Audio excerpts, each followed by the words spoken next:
tout le monde, je m'appelle Nicolas Gerginov et j'ai 16 ans. Je suis quelqu'un qui adore les sports, surtout le soccer.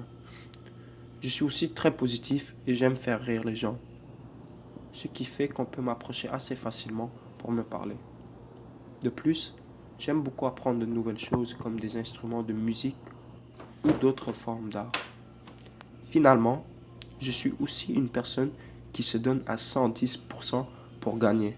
Je déteste de perdre, ce qui est malheureusement aussi un défaut. Vouloir toujours être le meilleur peut parfois rabaisser les autres. Ensuite, le fait de souvent faire des blagues fait en sorte que parfois je suis incapable de rester sérieux à certains moments. Puis, un autre point faible à améliorer est la concentration. Je trouve que parfois je suis incapable de compléter un travail parce que je perds intérêt. Maintenant, pour mes réalisations, à l'âge de 5 ans, j'ai commencé à jouer au foot et j'ai remporté beaucoup de médailles.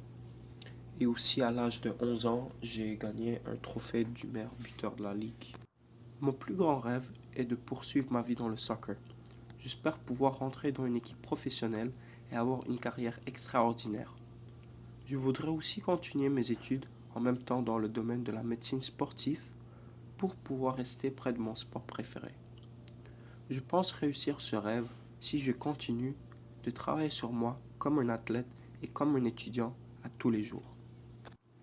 Je pense que le but de mon existence humaine est simplement de vivre une vie que je veux. Comme l'a dit Fyodor Dostoïevski, le secret de l'existence humaine consiste non pas seulement à vivre, mais à trouver un motif de vivre. Et ça dépend de la personne.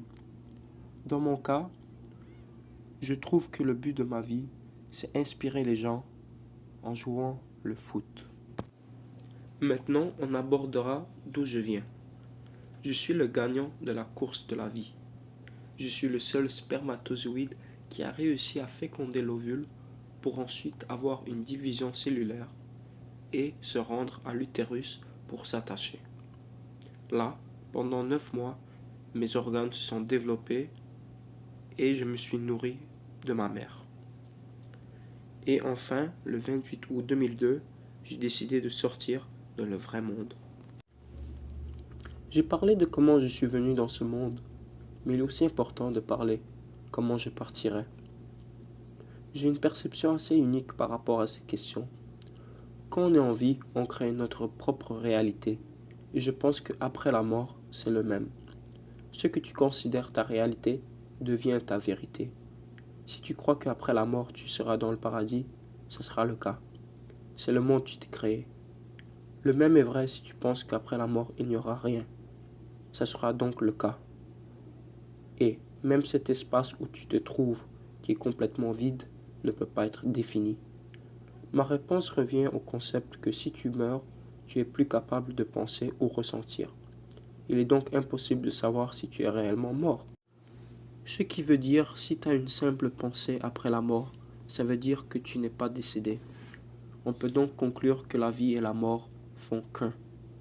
Si tu sais que tu es toujours en vie et que tu peux jamais savoir quand tu es mort, tu es donc toujours vivant. Une question qui m'intrigue encore plus, que je me suis toujours demandé, c'est quoi être réellement heureux? Pour maintenant, j'ai trouvé que ce sont les petites affaires.